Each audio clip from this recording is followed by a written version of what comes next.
Welcome to modulation institute. Hi guys, I am Manoj Kumar Mishra. आज हम लोग जिस सब्जेक्ट के बारे में बात करने जा रहे हैं या फिर हम जो पढ़ने जा रहे हैं या फिर हम आप जो ओवरव्यू देखने जा रहे हैं, डिस्कस करने जा रहे हैं, वो सब्जेक्ट है आरएसी सब्जेक्ट। यदि मैं आपसे कहूँ कि आरएसी क्या है, तो एग्ज़ाम के पॉइंट ऑफ व्यू से आप कहें तो आरएसी एक ऐसा सब्जेक्ट है जिसमें स्कोर करना बहुत ही आसान है। आप आसानी से बहुत अच्छे नंबर पा सकते हैं और गलत होने का चांस बिल्कुल भी नहीं है, क्योंकि ये जो सब्जेक्ट है इससे क्वेश्चंस हमेशा उन्हीं पैटर्न पे पूछे जाते हैं जो कि प्री डिफाइंड है।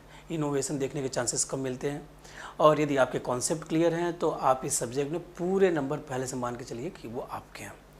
आरएसी सब्जेक्ट, यदि आप इसका फुल फॉर्म जानना चाहते हैं तो ये जो सब्जेक्ट है ये है refrigeration and air conditioning. Refrigeration and air conditioning. और ये आज के डेट में ऐसा कोई भी नहीं है जिसको रेफ्रिजरेशन और एयर कंडीशनिंग के बारे में। आपके घर में जो फ्रिज है वो क्या कर रहा है, रेफ्रिजरेशन प्रोसेस उसमें होता है। फ्रिज, एसी आपने लगा रखा है, वो है एयर कंडीशनिंग। तो आज हम जो सब्जेक्ट पढ़ने जा रहे हैं रेफ्रिजरेशन एयर कंडीशनिंग। सब्जेक्ट शुरू करने से पहले हम लोगों की जो पहले से एक कोशिश रही है या फिर एक तरीका रहा है कि हम ये जानना चाहते हैं ये सब्जेक्ट आया कहाँ से, किस लॉ पे बेस्ड है, या फिर इस सब्जेक्ट की इम्पोर्टेंस क्या है, या फिर इस सब्जेक्ट में क्या क्या चीज़ें आपको पढ़नी है, क्या सिलेबस है, क्या चेकलिस्ट है। हमारा पैटर्न वही रहेगा, क्योंकि जब हम एक बेसिक पैटर्न पे चलेंगे तो हमेशा एग्ज़ाम निकाल लेंगे। तो यदि मैं बात करूं रेफ्रिजरेशन और एयर कंडीशनिंग की, तो ये जो है सब्जेक्ट ये किस लॉ पे है, based on second law of thermodynamics. किस पे है, second law of thermodynamics. Second law of thermodynamics में कौन सा लॉ है, क्लॉसियस ने जो इन्होंने स्टेटमेंट दिया है, क्लॉसियस का जो स्टेटमेंट है वही दिया है कॉन्सेप्ट। आप कहें सेकेंड लॉ ही कह दीजिए ज़्यादा, और यदि आप कहें क्लॉसियस, और क्लॉसियस ने ही स्टेटमेंट दिया था रेफ्रिजरेटर और हीट पंप का।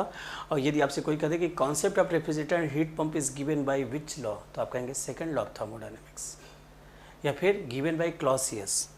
तो आपने देखा ये सेकेंड लॉ ऑफ थर्मोडायनेमिक्स।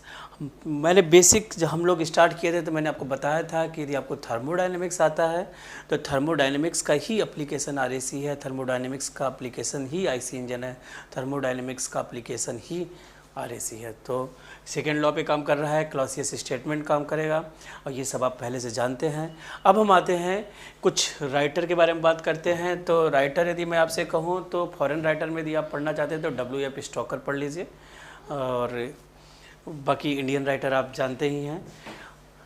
मैं आपसे यही कहूँगा यदि आप कंपटीशंस की तैयारी कर रहे हैं तो आप मैक्सिमम नंबर आप क्वेश्चंस को लगाइए, कॉन्सेप्ट तो आपको यहीं पे मिल जाएंगे, ठीक है। तो देखिए सिलेबस की बातें करते हैं, या फिर कंटेंट्स, जो हम कंटेंट्स पढ़ने वाले हैं वो कंटेंट्स क्या हैं। हम इस सब्जेक्ट में जो सबसे पहले यूनिट में पढ़ने वाले हैं, पहला यूनिट जो हमारा है वो है इंट्रोडक्शन। क्या है, इंट्रोडक्शन में ही हम एक और बात पे डिस्कशन करेंगे जिसे आप कहते हैं आइडियल रेफ्रिजरेशन सिस्टम। क्या कहते हैं आप, ideal refrigeration system. Second unit में जो हम बातें करेंगे वो है vapour compression refrigeration system. Second unit में आप किसकी बातें करेंगे, वेपर कंप्रेशन रेफ्रिजरेशन सिस्टम। और इस आइडियल रेफ्रिजरेशन सिस्टम को आप एक और नाम से जानते हैं, रिवर्स्ड कार्नोट साइकिल। किसके नाम से जानते हैं आप, reversed Carnot cycle. Second unit में vapour compression refrigeration system. Third unit में हम बातें करेंगे एयर रेफ्रिजरेशन की। किसकी बातें करेंगे, एयर रेफ्रिजरेशन। एयर रेफ्रिजरेशन जिस साइकिल पे काम करता है इसे आप रिवर्स ब्रेटन साइकिल भी कहते हैं, बेल कॉलमैन साइकिल पे भी। मैक्सिमम जेईई के एग्ज़ाम में पूछ लिया जाता है कि air refrigeration system works on which cycle, तो आप कहेंगे किस पे, रिवर्स ब्रेटन साइकिल या फिर Bell Coleman cycle. Fourth unit में जो हम पढ़ने वाले हैं या हम जो बातें करने वाले हैं वो है वेपर एब्जॉर्प्शन रेफ्रिजरेशन सिस्टम। कौन सा यूनिट है? Vapour absorption refrigeration system. Fifth unit में जो हम बातें करने वाले हैं वो जो है यूनिट, उसे आप कहते हैं एयर कंडीशनिंग। क्या है? Air conditioning. सिक्स्थ यूनिट में जो हम पढ़ेंगे उसका नाम है रेफ्रिजरेंट। इस यूनिट में आप क्या पढ़ेंगे? रेफ्रिजरेंट। और सेवेंथ यूनिट में हम पढ़ेंगे refrigeration equipment. Refrigeration equipment. Refrigeration equipment 7 unit है आपके पास, और इन 7 यूनिट की यदि आपने डिटेल में समझ लिया या फिर आपने आराम से समझा तो मैं आपको गारंटी देता हूँ इस बात का कि एक भी ऐसा क्वेश्चन एग्ज़ाम में नहीं होगा कि जो आप ना बना पाए। ये सब्जेक्ट मैं आपको फिर से बोलता हूँ बहुत ही स्कोरिंग है, गलत होने के चांस बिल्कुल भी नहीं है, और सब्जेक्ट बहुत ही इजी है और छोटा सब्जेक्ट है। सब्जेक्ट में बहुत ज़्यादा एफर्ट आपको नहीं लगाने हैं। एक बार आराम से आप समझिए, अपने आप ये सब्जेक्ट में सब क्वेश्चंस आपको आसानी से बनेंगे। तो हमने देखा कि हमारे पास कंटेंट में इतनी बातें हैं। कंटेंट में ये सब बातें देखने के बाद अब मैं आपको ये, जैसा कि आप जानते हैं कि ये जो हमारा ये वीडियो आप देख रहे हैं, ये वीडियो डेमो है। इसमें हम सब्जेक्ट को पूरा तो नहीं पढ़ने वाले हैं, लेकिन हाँ, हम पूरी तरह से देखने ज़रूर वाले हैं कि हम पूरी तरह से ये देख लेंगे कि सब्जेक्ट में क्या होता है, क्या नहीं होता है, क्या कॉन्सेप्ट ज़रूरी है, क्या क्या चीज़ें हम पढ़ने वाले हैं, कैसे पढ़ने वाले हैं, कौन सी चीज़ें कैसे आई हैं, और किन किन बातों में क्या क्या डिफरेंस है।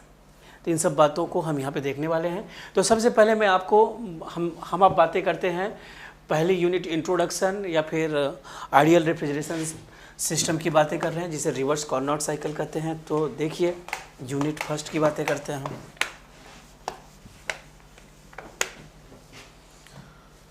तो सबसे पहले जब आप रेफ्रिजरेशन की बातें करते हैं तो रेफ्रिजरेशन है क्या, पहले तो हमें ये जानना बहुत ज़रूरी है कि आपको ये तो पता होना चाहिए कि व्हाट इज़ रेफ्रिजरेशन।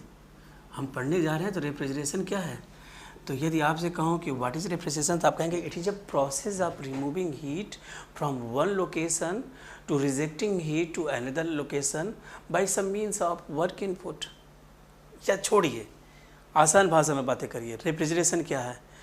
किसी भी जगह से हीट को निकाल के कहीं पे रिजेक्ट कर देना, हीट को निकाल के कहीं पे रिजेक्ट कर देना किसी वर्क इनपुट देने की वजह से। यदि ऐसी कोई प्रक्रिया हो रही है तो वह रेफ्रिजरेशन है। आपके घर में फ्रिज है, फ्रिज में आपने खाने के ढेर सारे सामान को रख रखा है, दूध रख रखा है, फ्रूट्स रख रखे हैं और वेजिटेबल्स हैं, सबको रख रखा है। उन्हें एक टेम्परेचर पे मेंटेन कर रखा है, नहीं मेंटेन करेंगे तो ख़राब हो जाएगा। तो वो जो डिज़ायर्ड स्पेस है लोअर टेम्परेचर पे, सराउंडिंग से उसका टेम्परेचर क्या है? लोअर है, वहाँ से लगातार हीट निकाल रहे हैं और हायर टेम्परेचर पे लगातार हीट को रिजेक्ट कर रहे हैं। ऐसी कोई प्रक्रिया हो रही है तो रेफ्रिजरेशन है। डिफिनीशंस आप जितनी कहेंगे मैं उतनी डिफिनीशन बना दूंगा और सभी के सभी डिफिनीशन सही होंगे, लेकिन मीनिंग सबका एक होगा, मीनिंग चेंज नहीं हो सकता है। तो देखिए रेफ्रिजरेशन क्या है। तो रेफ्रिजरेशन हम डिफाइन करने जा रहे हैं। तो हमने कहा it is a process of removing heat from lower temperature. कहाँ से? जो कि लोअर टेम्परेचर, यदि आप ब्रैकेट में लिखना चाहें तो लिख देंगे देन या डेट ऑफ सराउंडिंग्स। मतलब जो आपका डिजायर्ड स्पेस है उसका जो टेम्परेचर है क्या है? लोअर है, कम है। किसके कंपैरिजन में? सराउंडिंग्स के कंपैरिजन में। तो हमने लिखा it is a process of removing heat from lower temperature than that of surrounding to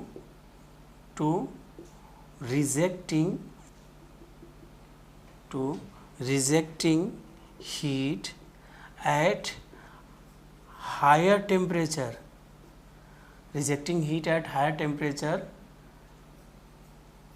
by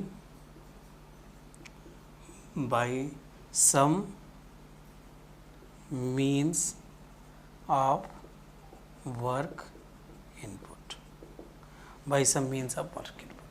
तो हमने देखा कि रेफ्रिजरेशन क्या है, it is a process of removing heat from lower temperature to rejecting heat at higher temperature by some means of work input. समझे आप कि अब यदि इस प्रोसेस को आप देखना चाहें तो मैं, जैसा कि आपने थर्मोडायनेमिक्स में देख रखा होगा, फिर एक बार देखिए, ये मैंने TL टेम्परेचर कर दिया तो लोअर टेम्परेचर हो गया, ये मैंने इसे TH कर दिया तो ये हायर टेम्परेचर है। और रेफ्रिजरेटर की हम बातें कर रहे हैं तो ये रेफ्रिजरेटर है, क्या है रेफ्रिजरेटर, कुछ वर्क इनपुट आप दे रहे हैं, यहाँ से ये हीट को लगातार निकाल रहा है, QL हीट निकाल रहा है, QH हीट को रिजेक्ट कर रहा है। तो देखिए इससे आप बना सकते हैं कि आपने लोअर टेम्परेचर से हीट को निकाला, जो कि ये आपका क्या है, डिज़ायर्ड स्पेस है। क्या है ये, डिज़ायर्ड स्पेस। डिज़ायर्ड स्पेस मतलब आपका फ्रीज है या जो भी है, जहाँ पे आपको ठंडा मेंटेन करना है या फिर कूलिंग आपको प्रोड्यूस करना है, वो है डिज़ायर्ड स्पेस है। ये जो है ये क्या है जानते हैं, सराउंडिंग। क्या है, सराउंडिंग। और ये आप जो दे रहे हैं ये क्या है, ये है वर्क इनपुट। क्या है, वर्क इनपुट। तो रेफ्रिजरेटर चलाने के लिए आपने देखा आपके पास एक इलेक्ट्रिसिटी के बोर्ड होते हैं, उसमें प्लग में लगाते हैं तो कंप्रेसर चलता है, कंप्रेसर चलता है तो फ्रिज चलता है, लाइट कट जाएगी तो फ्रिज नहीं चलता है। इसका मतलब उससे वर्क इनपुट चाहिए, वर्क इनपुट मिलेगा तभी ये कूलिंग प्रोड्यूस करेगा। तो रेफ्रिजरेटर कैसा डिवाइस है, वर्क एब्जॉर्बिंग डिवाइस है, पावर एब्जॉर्बिंग डिवाइस है। जबकि हीट इंजन, IC इंजन देखिए वो कैसे डिवाइस है, वो पावर प्रोड्यूसिंग डिवाइस है। ये कैसे है, पावर एब्जॉर्बिंग डिवाइस है। तो आपने देखा डिफिनीशन से यदि आप भूल जाते, इंजीनियरिंग रटने की चीज़ें नहीं है और रटना भी नहीं है, और जैसा बुक में दिया जाता है या फिर जैसा आपको कोई भी टीचर पढ़ाए, मैं पढ़ाऊँ, कोई भी पढ़ाए, सबके जो डिफिनीशंस हैं वो डिफिनीशंस एज इट इज़ आपको लिखने नहीं है और न तो आपको रटने हैं, समझने के लिए है। यदि आप एक बार समझिए, अपने लैंग्वेज में लिखिए। आपने लिखा it is a process of removing heat from lower temperature than that of surrounding to rejecting heat at higher temperature by some means of work input. आप कह सकते हैं refrigeration is a process of removing heat from one location to rejecting heat at another location by some means of work input. ये भी definition सही है। तो दुनिया भर के डिफिनीशन आप बना सकते हैं, लेकिन मीनिंग चेंज नहीं होगी। और लैंग्वेज नॉलेज नहीं होती है, नॉलेज जो है आपके कॉन्सेप्ट होते हैं। यदि आपके कॉन्सेप्ट क्लियर हैं, चाहे आप इंग्लिश में अच्छे हैं या नहीं हैं, इससे कोई फ़र्क नहीं पड़ता है। फ़र्क ये पड़ता है आपको चीज़ें समझ में आ रही हैं कि नहीं आ रही हैं। ठीक है, तो आपने देखा रेफ्रिजरेशन हमें समझ में आ गया। रेफ्रिजरेशन का कोई प्रक्रिया है, क्या है, कोई प्रोसेस है जिसमें कि हीट लो टेम्परेचर से निकल रहा है और हायर टेम्परेचर पर रिजेक्ट हो रहा है। क्यों रिजेक्ट हो रहा है, क्यों निकल रहा है, क्यों रिजेक्ट हो रहा है, क्यों, क्योंकि कुछ उस पर वर्क इनपुट आप दे रहे हैं, वर्क इनपुट दे रहे हैं, तो ये पूरा का पूरा प्रोसेस हो रहा है। ठीक है, तो हमने रेफ्रिजरेशन, अब देखिए बहुत बड़ा कॉन्सेप्ट, इंट्रोडक्शंस की हम बातें कर रहे हैं तो बहुत बड़ा कॉन्सेप्ट आता है। लोगों को ये कन्फ्यूजन होता है कि what is difference between refrigeration and refrigeration effect and refrigeration capacity. तीन बातें होती हैं, refrigeration, refrigeration effect, refrigeration capacity. तो रेफ्रिजरेशन तो कोई प्रक्रिया है। अब हम बातें कर रहे हैं रेफ्रिजरेशन इफेक्ट की, कि रेफ्रिजरेशन इफेक्ट क्या है। तो देखिए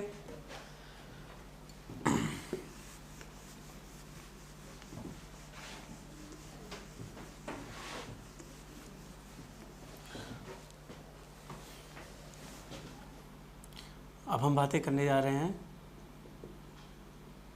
रेफ्रिजरेशन इफेक्ट की। किसकी बातें करने जा रहे हैं आप, रेफ्रिजरेशन इफेक्ट।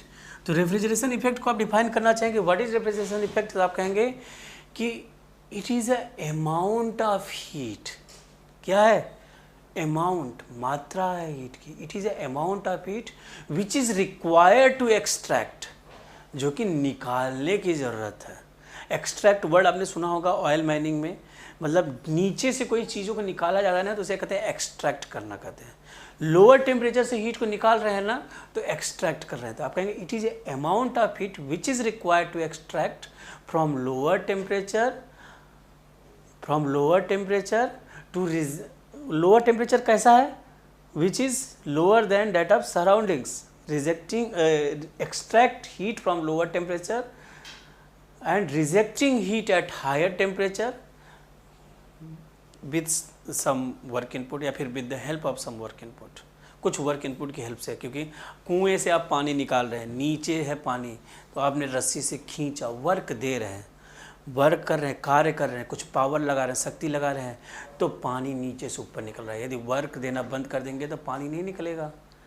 तो वर्क इनपुट पावर देना बंद कर देंगे तो हीट नीचे से नहीं निकलेगी और हायर टेम्परेचर पर रिजेक्ट नहीं होगी। इसका मतलब जब तक फ्रिज या फिर आपके पास रेफ्रिजरेटर जो है वो पावर आ रहा है तो चलेगा, नहीं आ रहा तो नहीं चलेगा।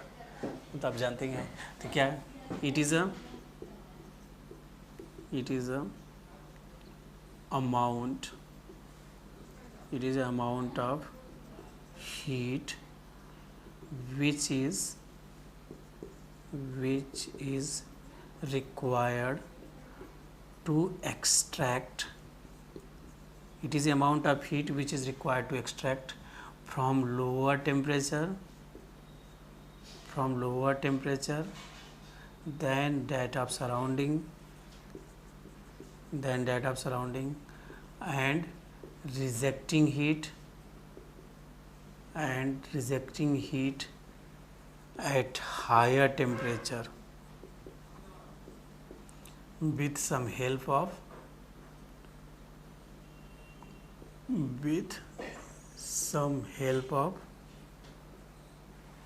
work input। कुछ वर्क इनपुट की वजह से आपने हीट को एक्सट्रैक्ट किया है, निकाला है लोअर टेम्परेचर से और रिजेक्ट किया है हायर टेम्परेचर पर, किसकी हेल्प से, कुछ वर्क इनपुट। तो यदि आपको इंपॉर्टेंट बातें कहने तो इसमें आपने क्या समझा, क्या रेफ्रिजरेशन इफेक्ट है, तो मैं कहूँगा ये सब डिफिनीशन भूल जाओ, इतना याद करो, अमाउंट ऑफ हीट क्या है, रेफ्रिजरेशन इफेक्ट क्या है, अमाउंट ऑफ हीट, ये है रेफ्रिजरेशन इफेक्ट। ये क्या है, आपने कुछ वर्क इनपुट दिया है और ये क्या है, ये है रेफ्रिजरेशन इफेक्ट। और ये जो रेफ्रिजरेशन इफेक्ट है अमाउंट की बातें कर रहा है, तो इसको अभी आपने समझा नहीं है, इसको समझा नहीं है। रेफ्रिजरेशन इफेक्ट और रेफ्रिजरेशन कैपेसिटी में most of the student confuse होते हैं और उनको तो छोड़ो, गेट वोट के एग्ज़ाम में ये रेफ्रिजरेशन इफेक्ट को कभी कभी रेफ्रिजरेशन कैपेसिटी को कभी कभी रेफ्रिजरेशन इफेक्ट दे देते हैं, तो वहाँ पे आपको समझना बहुत ही मुश्किल हो जाता है। यदि वहाँ पे आपको समझना है ना, तो आपको सिर्फ एक ही रास्ता बचता है, वो है यूनिट आपको बताएगा कि कौन रेफ्रिजरेशन इफेक्ट है और कौन रेफ्रिजरेशन कैपेसिटी है। और यदि आपको ये ट्रिक नहीं पता है ना, तो आप क्वेश्चन नहीं लगा पाएंगे, या लगाएंगे तो इतना परेशान होकर लगाएंगे कि इतने आसान क्वेश्चंस को आप कॉम्प्लिकेटेड बना लेंगे। देखिए, तो आपने देखा रेफ्रिजरेशन इफेक्ट। अब हम बातें करते हैं रेफ्रिजरेशन कैपेसिटी की। किसकी बातें करते हैं, रेफ्रिजरेशन कैपेसिटी की। तो रेफ्रिजरेशन कैपेसिटी देखिए क्या है,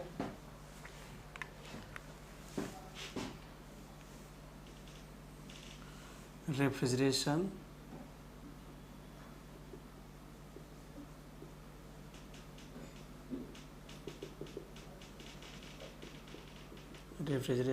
कैपेसिटी। तो रेफ्रिजरेशन कैपेसिटी को यदि आप डिफाइन करना चाहते हैं, व्हाट इज रेफ्रिजरेशन कैपेसिटी, तो आप कहेंगे it is the rate of removing heat. आसान बात तो क्या है, it is a rate of removing heat from lower temperature than that of surrounding to rejecting heat at higher temperature by some means of work input। बात note करिए, rate of removing heat क्या कह रहे हैं इन्होंने, इस पे गौर करिएगा, रेट ऑफ रिमूविंग हीट। और रेफ्रिजरेशन कैपेसिटी को और डिटेल में आप जानना चाहते हैं, व्हाट इज रेफ्रिजरेशन कैपेसिटी, तो आप कहेंगे refrigeration capacity is the refrigeration effect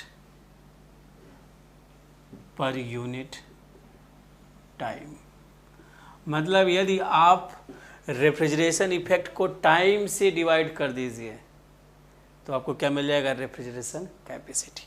unit की बातें करिए, रेफ्रिजरेशन इफेक्ट की यूनिट बातें करिए तो ये यूनिट आपको मिलेगा जूल। क्या मिलेगा, जूल, किलो जूल। ये किसकी यूनिट है, ये यूनिट है किसकी, ये यूनिट है आपके पास रेफ्रिजरेशन इफेक्ट की।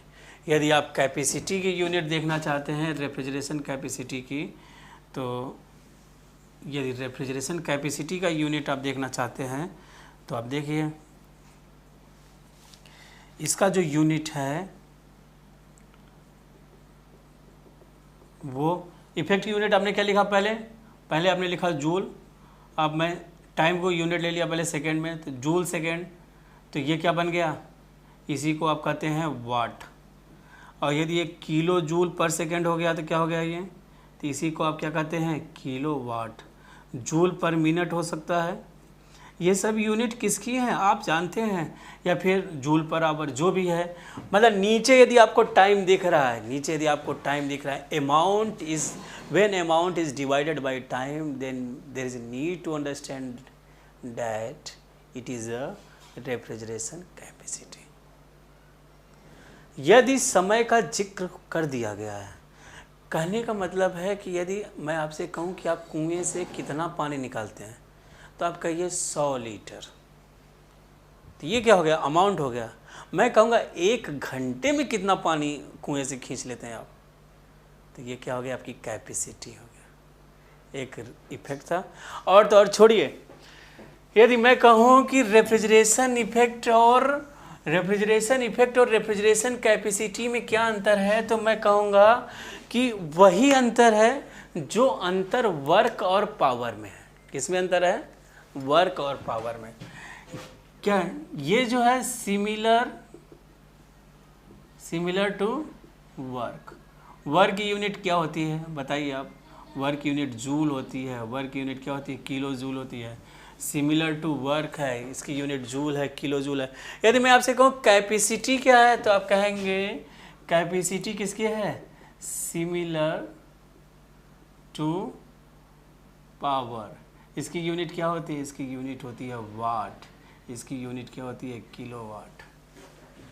तो आप समझिए पावर, वर्क क्या है, आप कहते हैं फोर्स इनटू डिस्प्लेसमेंट, मतलब कार्य कुछ भी है। यदि आपसे कोई कहते पावर क्या है, तो रेट ऑफ डूइंग वर्क, कार्य करने की दर, rate of doing work, rate of removing heat, ये अमाउंट ऑफ हीट, उसी हीट को किस रेट से निकाल रहे हैं, तो कैपेसिटी है। इतना ही अंतर है। तो एक आता है कि 1 टन ऑफ रेफ्रिजरेशन क्या है, 1 टन ऑफ रेफ्रिजरेशन। तो 1 टन ऑफ रेफ्रिजरेशन की यदि आप बातें करें तो आप कहेंगे 1 टन ऑफ रेफ्रिजरेशन क्या जानते हैं, इट इज़ ए अमाउंट, यहाँ पे कह सकते हैं it is a refrigeration effect which is produced by melting of 1 ton of ice from and at 0 degree centigrade into 0 degree centigrade of water in 24 hour. तो अब देखिएगा डिफिनीशंस, देखिएगा definitions. 1 ton of 1 TR क्या होता है, यदि किसी से आप पूछेंगे तो रेफ्रिजरेशन इफेक्ट है या रेफ्रिजरेशन कैपेसिटी है, तो लोग कंफ्यूज हो जाते हैं। क्यों कंफ्यूज हो जाते हैं, क्योंकि उनके पास कॉन्सेप्ट नहीं है, ट्रिक नहीं है। लेकिन हम जो पढ़ेंगे ना, पूरा का पूरा सब्जेक्ट इतनी बिंदास तरीके से पढ़ेंगे, ट्रिक के साथ पढ़ेंगे कि आपको बिल्कुल भी टेंशन नहीं लेना है, और सिर्फ पेशेंस बनाए रखिए और पढ़ते रहिए, सिलेक्शन अपने आप हो जाएगा। देखिए आगे, तो हमने देखा रेफ्रिजरेशन इफेक्ट देखा, हमने रेफ्रिजरेशन कैपेसिटी देखा। अब हम बातें करने जा रहे हैं 1 टन ऑफ रेफ्रिजरेशन, जिसे 1 TR आप कहते हैं। तो देखिए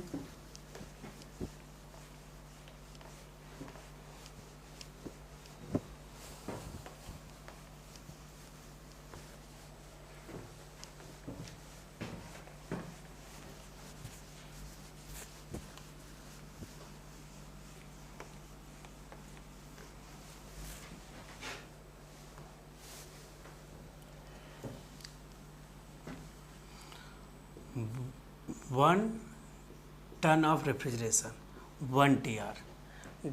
आपने सुना है कि आपके कहते हैं कितने टन का एसी लिया, तो लोग कहते हैं 1 टन का ऐसे लिया, 1.5 टन का, 2 टन का, तो ये उसका वजन नहीं है, वजन नहीं है, समझिए इसे। टन, 1 टन ऑफ रेफ्रिजरेशन का मतलब क्या है, तो आप इसे डिफाइन करना चाहेंगे तो कहेंगे it is a refrigeration, it is a refrigeration effect, it is a refrigeration effect which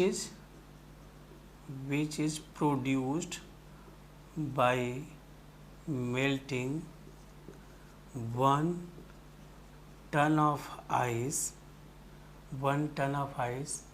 from and at 0 degree centigrade, 1 ton of ice from and at 0 degree centigrade into 0 degree centigrade into 0 degree centigrade of water in 24 hour. गौर करिए, यहाँ पे इन्होंने कहा है कि refrigeration effect है, तो कुछ लोग सोचते हैं कि ये रेफ्रिजरेशन इफेक्ट है। माय डियर, इसे भी तो गौर करिए, इन 24 आवर। अब मैंने आपसे कहा था कि जहाँ पे भी टाइम का जिक्र हो जाएगा वो चीज़ें रेफ्रिजरेशन कैपेसिटी हो जाएगी। तो ये जो है 1 TR ये रेफ्रिजरेशन इफेक्ट है या रेफ्रिजरेशन कैपेसिटी? रेफ्रिजरेशन कैपेसिटी है। अब यहाँ पे तो मैं इतनी बातें करेंगे हम लोग, जब आगे आप फुल वीडियो देखेंगे, पूरा कोर्स आप जब परचेस करेंगे, जब पूरा कोर्स आप देखेंगे, तब इसका कैलकुलेशंस मैं आपको दिखाऊंगा according to US, according to Indian ton. मतलब US के अकॉर्डिंग जो 1 टन होता है 2000 पाउंड का होता है, तो मैं दिखाऊंगा कि 3.5 किलोवाट कैसे आता है, 210 किलो जूल पर मिनट कैसे आता है, और इंडियन टन के अकॉर्डिंग क्या होता है। तो आपने देखा यहाँ पे आपको समझ में आ गया कि 1 टन ऑफ रेफ्रिजरेशन, 1 TR है, 1 टन ऑफ रेफ्रिजरेशन जो है वो रेफ्रिजरेशन इफेक्ट है कि रेफ्रिजरेशन कैपेसिटी। तो मैंने जो आपको ट्रिक दिया था कि कहीं पे भी यदि अमाउंट ऑफ हीट, कहीं पे भी रेफ्रिजरेशन इफेक्ट आप देख रहे हैं with respect to time, then it should be refrigeration capacity. इसे होना चाहिए, होना चाहिए नहीं, होता ही है रेफ्रिजरेशन इफेक्ट इन 24 आवर। तो आपने देखा ये रेफ्रिजरेशन कैपेसिटी है, ठीक है। तो यहाँ पे हमने देखा 1 TR क्या है, इनकी बातें कर लिया। अब हम कुछ बातें करेंगे कि क्या डिफरेंस है रेफ्रिजरेटर और हीट पंप में, क्या ये दोनों डिवाइस एक ही हैं या अलग अलग हैं, या फिर कैसे डिफ्रेंशिएट करते हैं। यदि आप फाइनल इंटरव्यू में पहुँच जाएँ, यदि कोई आपसे पूछ ले कि are you able to differentiate between refrigerator and heat pump, क्या उन दोनों के बीच में आप डिफ्रेंशिएट कर सकते हैं, या फिर क्या नज़रिया है, आप क्या सोचते हैं उन दोनों के बारे में। तो मैं दिखाता हूँ आपको अपना नज़रिया कि क्या रेफ्रिजरेटर और हीट पंप के बीच में डिफरेंस है।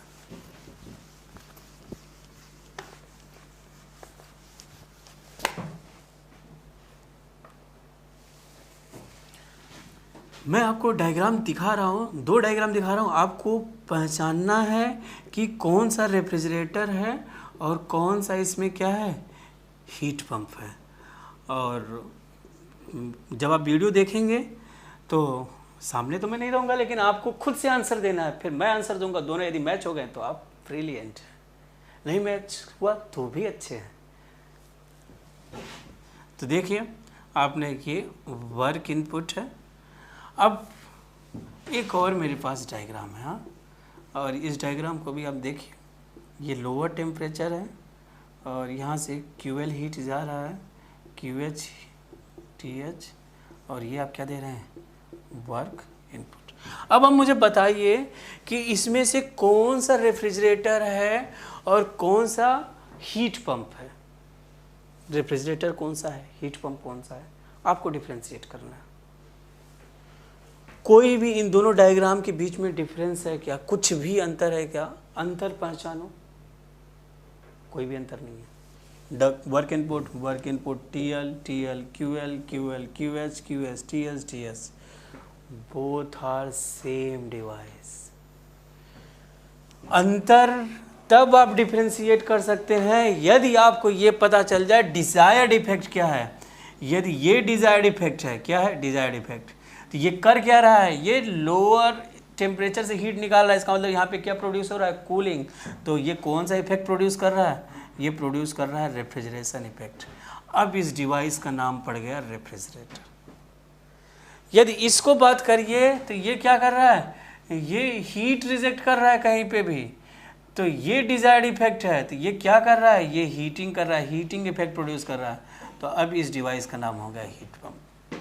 कहने का मतलब है यदि आप यहाँ बैठ जाइए, कहाँ बैठ जाइए, यहाँ ठंडक का एहसास करिए, तो ये रेफ्रिजरेटर है। यदि यहाँ बैठ जाइए तो यही डिवाइस आपके लिए हीट पंप बन जाएगा।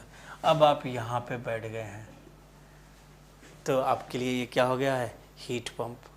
इसके लिए ये सराउंडिंग्स है, इसके लिए ये सराउंडिंग है, इसके लिए ये सराउंडिंग, इसके लिए ये डिजायर्ड स्पेस है। क्या है ये, डिजायर्ड स्पेस। इसके लिए ये डिजायर्ड स्पेस है। ठीक है, अब लोगों को थोड़ा सा, आप जानते हैं कि हम सभी लोग जानते हैं कि जो COP होता है, COP जो होता है वो क्या होता है, desired effect upon work input. क्या होता है, desired effect upon work input. तो हम जानते हैं कि COP जो होता है हीट पंप का, COP of heat pump equal to 1 + COP of refrigerator. और इसको दिखाएंगे भी, एक फार्मूला, ये फार्मूला बहुत फेमस फार्मूला है, इसे हम प्रूव करके भी दिखाएंगे कि COP of heat pump equal to 1 + COP of refrigerator equal to 1/, efficiency of heat engine. इस फार्मूले को सभी लोग ब्लाइंडली अप्लाई कर देते हैं, बिना सोचे समझे, कहीं पे भी, बिना कोई कंडीशन चेक किए हुए। लेकिन ऐसा है नहीं। इस फार्मूला को यूज करने से पहले आपको पता होना चाहिए कि ये फार्मूला कौन से कंडीशंस में, किस सिचुएशंस में, under which boundary conditions we can use this formula. यदि नहीं पता है ना तो हम लोग टेक्निकली ब्लंडर होता हुआ, मतलब सोच लीजिए कि कुछ भी हो, सब छोड़िए क्या कहें उसके, तो मैं आपको बताता हूँ, this formula can use valid only between same temperature limit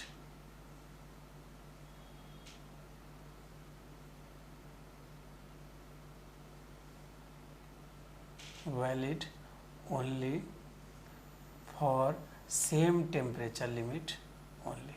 same temperature limit कहने का मतलब है, यदि मैं आपको एक और बना दूं, यहाँ पे ये हीट इंजन बन गया है, एक हायर टेम्परेचर है और यहाँ से ये लोअर टेम्परेचर है और ये हीट इंजन है। हीट इंजन में आप जानते हैं हीट फ्लो होता है हायर टू लोअर, इसमें वर्क आउटपुट मिलता है। इनमें इनपुट दे रहे हैं, इनमें आउटपुट मिल रहा है। तो ये जितने भी हायर टेम्परेचर है ना, ये आपस में क्या होने चाहिए, बराबर होने चाहिए, तभी ये फार्मूला वैलिड है, नहीं तो नहीं वैलिड है। इस फार्मूला को चेक करना चाहें तो चेक कर लीजिए कि ये जो हमने लिखा है ये सही लिखा है या गलत लिखा है। कभी कभी डायलेमा का सिचुएशंस आ जाता है और उस डायलेमा के सिचुएशंस में हम ये नहीं पहचान पाते हैं कि क्या सही है, क्या गलत है, या क्या होना चाहिए, क्या नहीं होना चाहिए। तो कोई बात नहीं। COP आप जानते हैं कि COP जो होता है वो होता है desired effect upon work input. यदि आप COP ऑफ रेफ्रिजरेटर की बातें करें तो माय डियर, रेफ्रिजरेटर में जो डिज़ायर्ड इफेक्ट है वो क्या है, QL है ना, रेफ्रिजरेशन इफेक्ट, तो आपने QL कर दिया। अच्छा ठीक है, वर्क इनपुट आप देखना चाहते हैं तो वर्क निकालने के लिए एक आसान तरीका, जितने एरो अंदर जा रहे हैं उन्हें एक साइड लिख लीजिए, जितने बाहर जा रहे हैं उन्हें एक साइड लिख लीजिए। तो आप देखिए, तो आप एरो कौन कौन अंदर जा रहा है, वर्क इनपुट का एरो अंदर जा रहा है, QL का एरो अंदर जा रहा है, बाहर क्या जा रहा है, QH। तो आपने देखा वर्क इनपुट इक्वल टू क्या हो गया, QH - QL। और माय डियर, ये जो वर्क इनपुट है ना, ये जो वर्क इनपुट है ये सॉरी, ये जो वर्क इनपुट है ये रेफ्रिजरेटर और हीट पंप के लिए दो के दोनों के लिए सेम होगा, क्योंकि देखिए इसमें भी वर्क इनपुट इन, ये दो के दोनों सेम डिवाइस है, दोनों में कोई अंतर ही नहीं है, अंतर है ही नहीं। तो ये जो है वर्क इनपुट का आपने जो फार्मूला निकाला, ये रेफ्रिजरेटर के लिए भी वैलिड है और हीट पंप के लिए भी, रेफ्रिजरेटर के लिए भी और हीट पंप के लिए, दोनों के लिए वर्क इनपुट होगा। तो रेफ्रिजरेटर के लिए वर्क COP निकालने जा रहे हैं, तो वर्क इनपुट क्या आ गया, वर्क इनपुट आ गया QH माइनस QL। अब यदि आप हीट पंप के लिए बातें करें, तो हीट पंप के लिए जो डिज़ायर्ड इफेक्ट है वो क्या है, QH है, क्या है, QH। तो आपने इसे क्या लिख दिया, QH, और वर्क इनपुट सेम है QH माइनस QL। तो आपके पास जो फार्मूला है उस फार्मूले में चेक करिए, तो आपने लिखा था, आपके पास फार्मूला था COP of heat pump equal to 1 plus COP of refrigerator. तो हीट पंप का क्या है, QH upon QH minus QL, और ये क्या हो गया 1, ये हो गया QL, ये क्या हो गया QH माइनस QL। तो आपने देखा QH minus QL plus QL divided by QH minus QL, ये कट गए, और इधर क्या है आपके पास QH upon QH minus QL। तो आप देखिए दो के दोनों साइड आपका बैलेंस हो गया। इसका मतलब हमने जो रिलेशंस लिखा था वो पूरी तरह से सही है, पूरी तरह से क्या है, सही है। चेक कर लिया हमने, तुरंत चेक कर लिया हमने, और ये सही है। अब हीट इंजन के लिए आप जानना चाहते हैं तो हीट इंजन का भी देख लीजिए। हीट इंजन का आप जानते हैं कि work output heat supplied, work output तो देखना चाहें तो देख लीजिए, इसका भी हीट इंजन की एनालिसिस कर लेते हैं। हीट इंजन में आप जानते हैं इफ़िशियंसी क्या होता है, इफ़िशियंसी होता है वर्क आउटपुट अपान हीट सप्लाइड। और वर्क आउटपुट देखना चाहे तो वही सेम रूल लगाइए, जितने एरो इन साइड जा रहे हैं, एक तरफ आउटसाइड जा रहे हैं तो एक तरफ, तो आपने QS देखा इन साइड जा रहा है, बाहर साइड क्या जा रहा है वर्क आउटपुट, और क्या जा रहा है QL। तो W इक्वल टू फिर से क्या आ गया QH माइनस QL। तो आपने यहाँ लिख लिया W इक्वल टू क्या हो गया QH माइनस QL, और हीट सप्लाइड आप क्या कर रहे हैं QH, और ये इसका क्या है रिवर्स करेंगे तो ये इफ़िशियंसी, यदि 1 अपान इफ़िशियंसी की बातें करेंगे तो ये रिलेशंस क्या बन जाएगा, देखिए यदि 1 अपान इफ़िशियंसी की बातें करेंगे तो ये हो जाएगा QH upon QH minus QL। बिल्कुल तीन के तीनों रिलेशंस, ये भी आ गया QH upon QH minus QL, ये भी आ गया QH upon QH minus QL, और ये सब आपस में जस्टिफाई हो गया, मतलब ये रिलेशंस बिल्कुल क्या है, सही है। लेकिन कब सही है, किस कंडीशंस में सही है, तब सही है जब ये valid only for same temperature limit only. यदि सेम टेम्परेचर लिमिट में कहा, आपने क्वेश्चंस गौर करिएगा, जब जब आप क्वेश्चंस लगाएंगे तो आप पाएंगे कि लिखा जाता है क्वेश्चंस में, if a heat pump starting work as a heat engine, या फिर कोई a heat engine started to work as a refrigerator, started to work as a heat pump, तो COP बताइए। मतलब टेम्परेचर लिमिट चेंज नहीं हुआ, ना हायर टेम्परेचर ना लोअर टेम्परेचर। हीट पहले फ्लो हो रहा था हायर टू लोअर, अब फ्लो हो रहा है लोअर टू हायर, लेकिन टेम्परेचर लिमिट जो था वो वही का वही है, उसमें कोई भी बदलाव नहीं हुआ है। यदि बदलाव हो जाएगा तो ये रिलेशंस यूज़ ही नहीं कर सकते, आप बिल्कुल भी नहीं यूज़ कर सकते, ठीक है। तो आपने देखा। अब यदि मुझसे कोई कहे कि क्या सिमिलर डिफरेंस, सबको पता है कि जो हीट पंप का COP होता है वो रेफ्रिजरेटर से एक ज़्यादा होता है। इसका मतलब दो के दोनों का COP अलग अलग हो गया, बिल्कुल हाँ अलग अलग है भी, तो वर्क भी अलग होना चाहिए। बिल्कुल नहीं माय डियर, रेफ्रिजरेटर और हीट पंप दोनों यदि सेम टेम्परेचर लिमिट में काम कर रहे हैं तो उनका जो वर्क इनपुट होगा वो क्या होगा, बिल्कुल सेम। ये देखिए वर्क इनपुट क्या होगा, सेम। अब देखिए इनके बारे में कुछ और बातें आपको दिखाता हूँ कि क्या रेफ्रिजरेटर और हीट पंप है।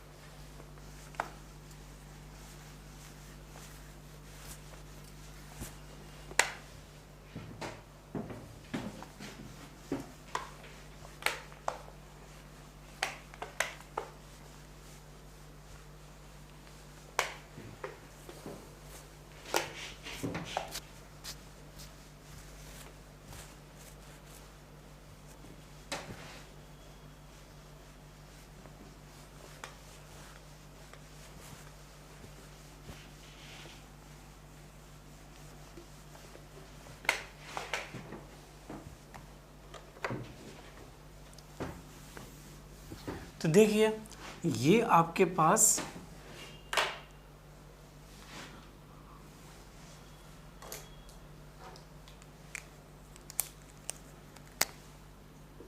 हायर टेम्परेचर है, हीट,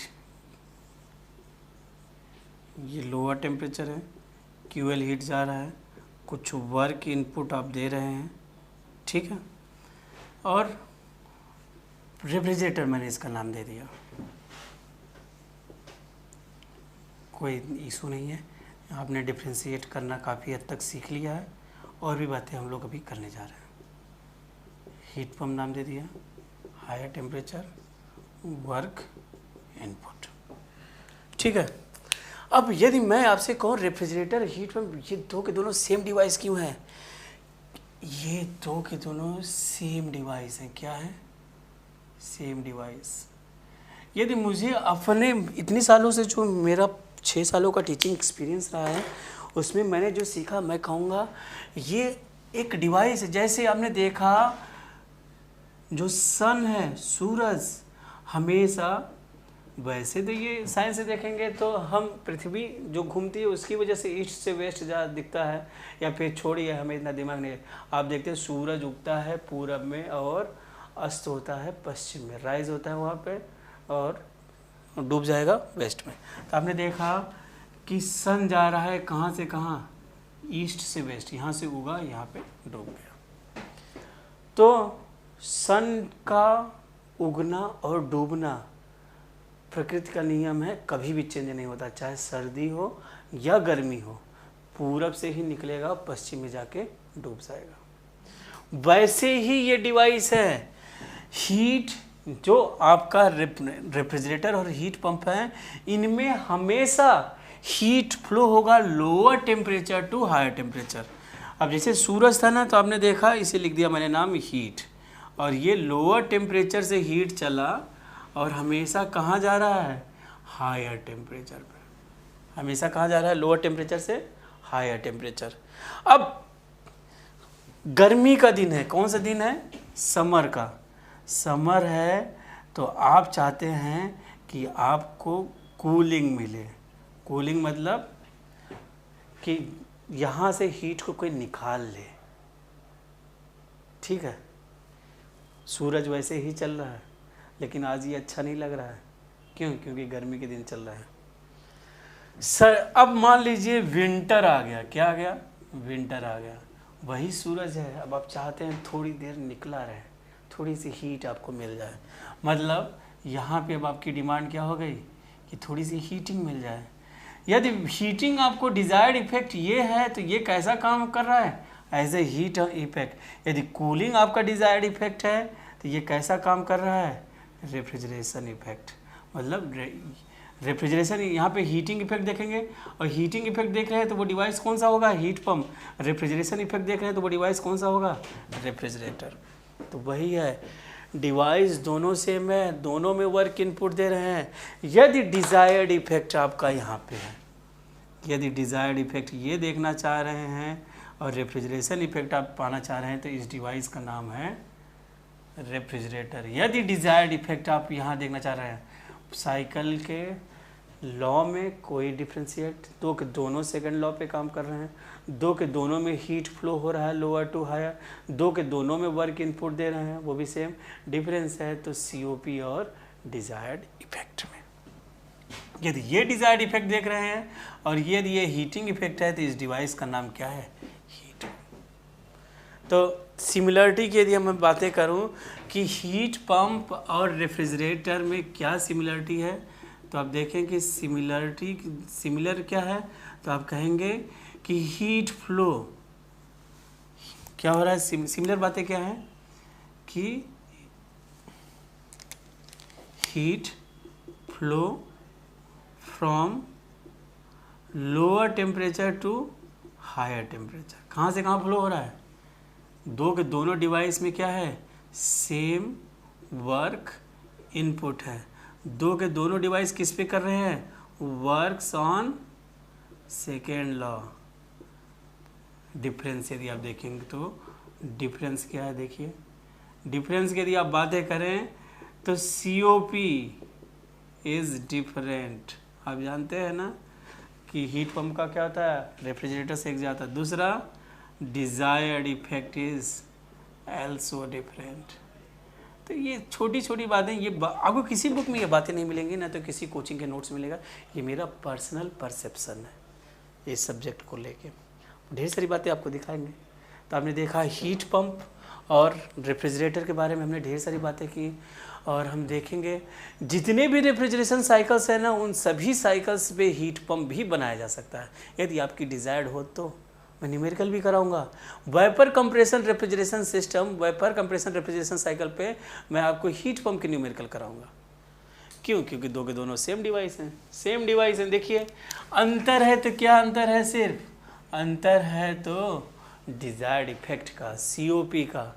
और सिमिलरिटी क्या है, दो के दोनों में हीट फ्लो हो रहा है lower temperature to higher temperature, दो के दोनों में सेम वर्क इनपुट है, दो के दोनों वर्क कर रहे हैं on second law of thermodynamics. तो आपने देखा ये इंट्रोडक्शन की क्लासेस हैं, इनमें हम ढेर सारी और अभी बातें करेंगे। जितने भी साइकिल है ना वह, अब हम बातें करते हैं कॉर्नर साइकिल आपने पढ़ा होगा, तो दूसरी बातें करते हैं, इसे इरेज करते हैं।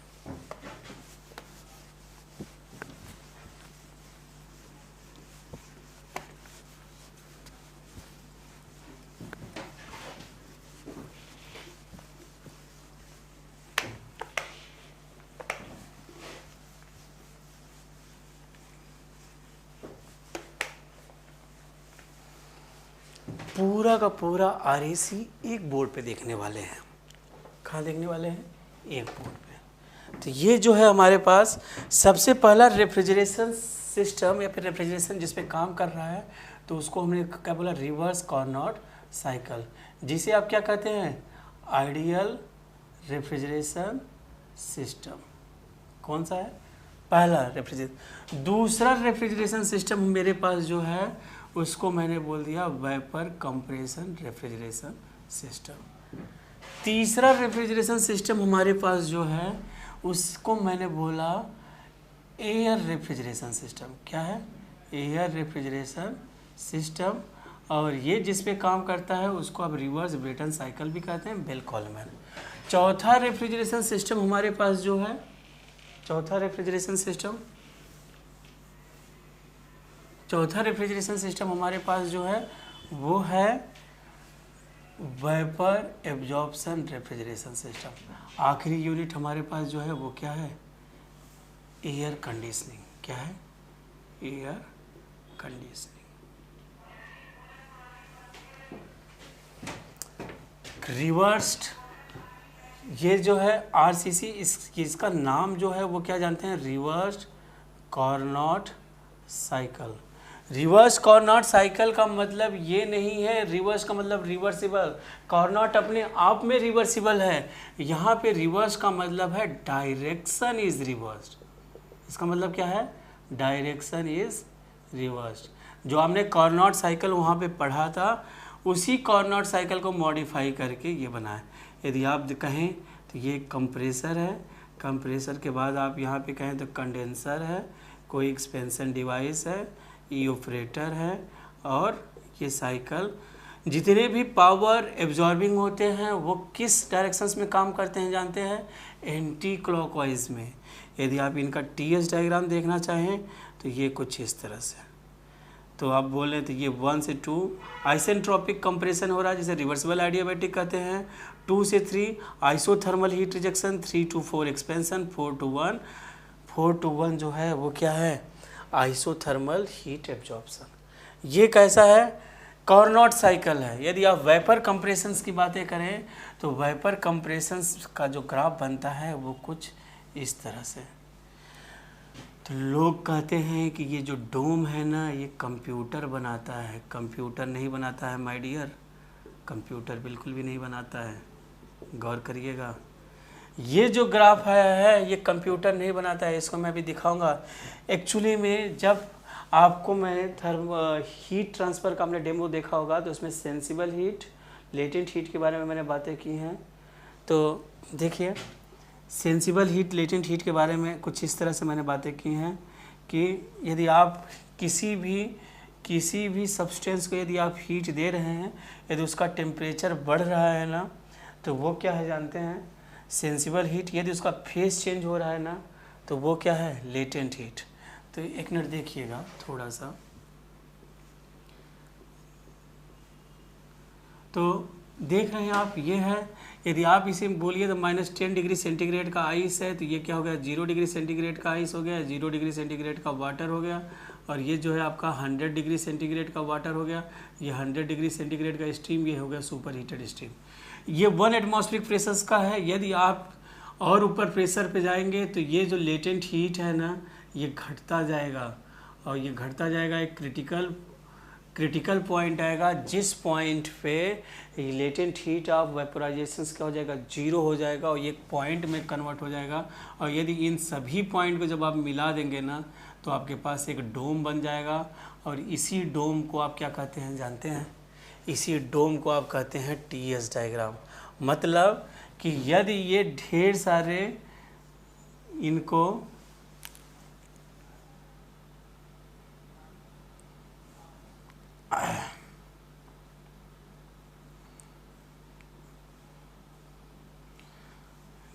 जैसे जैसे प्रेशर्स बढ़ाते जाएंगे, जैसे जैसे प्रेशर बढ़ाते जाएंगे, ये लेटेंट हीट ऑफ वेपराइजेशन, इन सभी पॉइंट को जब आपस में मिला दिया गया तो एक डोम बना, और जिस डोम में को आप क्या कहते हैं? TS diagram.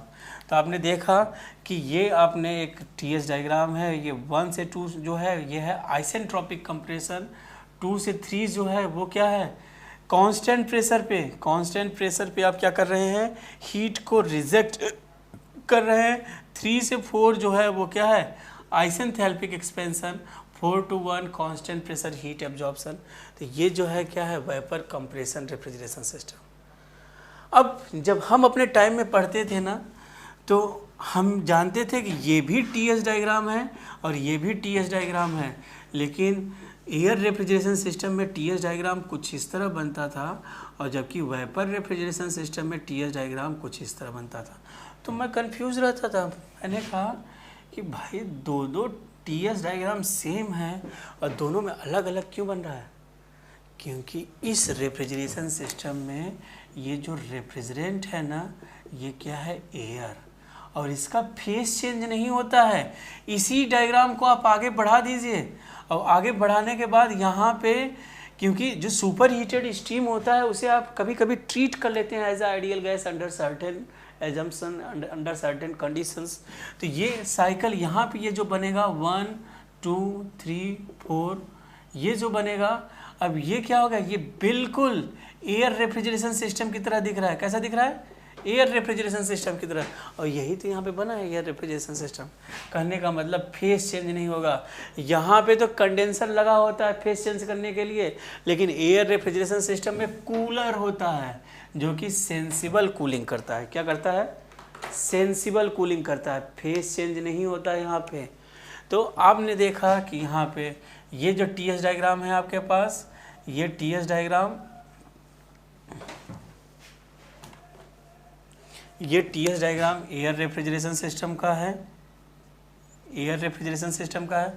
अब वेपर रेफ्रिजरेशन सिस्टम और वेपर एब्जॉर्प्शन रेफ्रिजरेशन सिस्टम में क्या अंतर है ना? सिर्फ यही अंतर है कि इस डिवाइस में कंप्रेसर जो लगा था ना, कंप्रेसर को रिप्लेस्ड कर दिया गया। क्या कर दिया गया? रिप्लेस्ड कर दिया गया। वो भी कितने इक्विपमेंट से? 3 इक्विपमेंट से रिप्लेस कर दिया इन्होंने। अब वो 3 इक्विपमेंट हैं, क्या जानते हैं? वो 3 इक्विपमेंट हैं। पहला तो है एब्जॉर्बर, दूसरा आपके पास जो है पंप, और तीसरा है आपके पास जनरेटर। 3 डिवाइस को ऐड कर दिया गया। किसको रिप्लेस करने के लिए? कंप्रेसर को रिप्लेस करने के लिए। कंप्रेसर को हटा के इन 3 डिवाइस को लगा दिया गया। तो आपका जो वेपर कंप्रेशन रेफ्रिजरेशन सिस्टम था ना, वो क्या बन गया? वो बन गया वेपर एब्जॉर्प्शन रेफ्रिजरेशन सिस्टम। थोड़ा सा फंक्शन चेंज करना पड़ेगा। वेपर एब्जॉर्प्शन रेफ्रिजरेशन सिस्टम कई टाइप के हम पढ़ेंगे simple vapour absorption refrigeration system, फिर हम पढ़ेंगे practical vapour absorption refrigeration system, फिर हम पढ़ेंगे lithium bromide vapour absorption refrigeration system. ये सिंपल में ही क्या आ जाता है? NH3 H2O vapour absorption refrigeration system. फिर हम पढ़ेंगे 3 फ्लूइड रेफ्रिजरेशन सिस्टम। क्या पढ़ेंगे? 3 fluid vapour absorption refrigeration system. इसमें 3 फ्लूइड में क्या क्या होगा? इस 3 फ्लूइड में होगा NH3, H2O और H2। तो हमें इसमें क्वेश्चंस बनते हैं कौन एब्जॉर्बेंट है, कौन रेफ्रिजरेंट है, कैसे क्या है, तो ये सब। एयर कंडीशनिंग बहुत ही अच्छी यूनिट है, इसमें साइकोमेट्री का पूरा खेल है। साइकोमेट्री को हम पढ़ेंगे नहीं, डेवलप करेंगे। ये जो लाइंस होते हैं जानते हैं कैसी लाइन होते हैं? Constant DBT lines. ये जो होते हैं कांस्टेंट डब्ल्यूबीटी लाइंस। ये जो नीचे हॉरिजॉन्टल लाइन है यहाँ पे डीबीटी होता है, यहाँ पे आपका स्पेसिफिक ह्यूमिडिटी, और इधर एक इंथैल्पी का स्केल होगा। तो आप देखेंगे तो ये जो स्केल है ये इंथैल्पी की स्केल है, और ये जो कर्व है ये RH लाइन है। कौन सी लाइन शो कर रही है? ये RH लाइन। ये लाइन जो है RH लाइन शो कर रहा है, और ये जो है ये सैचुरेटेड, ये जो लाइन है वो कैसा है? सैचुरेटेड लाइन है, जहाँ पे RH क्या होता है? 100% होता है। RH क्या होता है यहाँ पे? यहाँ पे RH होगा, RH 100%। ये जो है ऊपर है ये क्या है? इंथैल्पी लाइन है। क्या है? Enthalpy line. और थोड़ा सा इंक्लाइंड करके क्या होता है? स्पेसिफिक वॉल्यूम की लाइन होती है। किसकी लाइन होती है? स्पेसिफिक वॉल्यूम की लाइन। अभी आपको थोड़ा सा लग रहा होगा इतनी आसानी से कैसे बना दे रहे हैं। साइकोमेट्री चार्ट वहाँ पे आपको मिलता नहीं, आपके दिमाग में होना चाहिए। क्वेश्चंस क्या बनते हैं? क्वेश्चंस बनेगा कि मान लीजिए सेंसिबल कूलिंग प्लस डीह्यूमिडिफिकेशन हो रहा है। क्या हो रहा है? Sensible cooling plus dehumidifications. तो वहाँ पे आपसे पूछा जाएगा कि आप बताइए इसका डीबीटी बढ़ेगा कि घटेगा, डब्ल्यूबीटी बढ़ेगा कि घटेगा, स्पेसिफिक ह्यूमिडिटी बढ़ेगा या घटेगा, इंथैल्पी इंक्रीज होगी या डिक्रीज, स्पेसिफिक वॉल्यूम इंक्रीज होगा डिक्रीज, और इसका RH बढ़ेगा या घटेगा। तो इन सभी बातों का आपको अच्छी तरह से नॉलेज होना चाहिए आपसे। और ये भी पूछ लिया जाएगा ड्यू पॉइंट टेम्परेचर इंक्रीज होगा कि डिक्रीज होगा। ये हम सभी केसेस के लिए हम पढ़ेंगे। उसके बाद हम लोड कैलकुलेशंस भी करेंगे, कंफर्ट चार्ट भी देखेंगे, कुछ हम जैसे सेंसिबल हीट फैक्टर क्या होता है, sensible heat load, room sensible heat load, इन सब पे न्यूमेरिकल लगाएंगे। उसके बाद रेफ्रिजरेंट पढ़ेंगे, रेफ्रिजरेशन इक्विपमेंट पढ़ेंगे, और बहुत ही आसानी से हम सब्जेक्ट को क्या कर लेंगे? पूरा कर लेंगे। बहुत ही आसान सब्जेक्ट है। सब्जेक्ट में इतना आसान सब्जेक्ट है कि एक बार यदि आप वीडियो देखेंगे ना तो आप चाहे कोई सा भी एग्ज़ाम दीजिए, चाहे आप RRB JEE दीजिए, SSC JEE दीजिए, गेट दीजिए, ES दीजिए, AMI का दीजिए, स्टेट का एग्ज़ाम दीजिए, या फिर अपने कॉलेज का एग्ज़ाम दीजिए, ऐसा कोई भी दुनिया जहान का क्वेश्चंस नहीं होगा जो कि आपसे न बने। सब क्वेश्चंस बनेंगे। अब हम रेफ्रिजरेंट में हम पढ़ेंगे कि रेफ्रिजरेंट, पहला रेफ्रिजरेंट कौन था, पहला रेफ्रिजरेंट किसमें यूज किया गया, ईथर क्या था। फिर हम बातें करेंगे ऑर्गेनिक रेफ्रिजरेंट क्या है, इनऑर्गेनिक रेफ्रिजरेंट क्या है, सैचुरेटेड हाइड्रोकार्बन देखेंगे, अनसैचुरेटेड हाइड्रोकार्बन देखेंगे, सेकेंडरी रेफ्रिजरेंट देखेंगे, एजियोट्रॉप्स देखेंगे। हम इन सब की बातें देखते हुए पूरा रेफ्रिजरेंट पे हम केमिकल फार्मूला डिराइव करना देखेंगे, और उनके केमिकल फार्मूला के बाद उनका हम रेफ्रिजरेंट नेम भी देखेंगे, R11 क्या है, और हम CFC बैन क्यों हो गया, मॉन्ट्रियल प्रोटोकॉल क्या था, इन पे बातें करेंगे। उसके बाद हम फिर आगे बातें करेंगे रेफ्रिजरेशन इक्विपमेंट। रेफ्रिजरेशन इक्विपमेंट में हम देखेंगे कंप्रेसर कितने टाइप के हैं।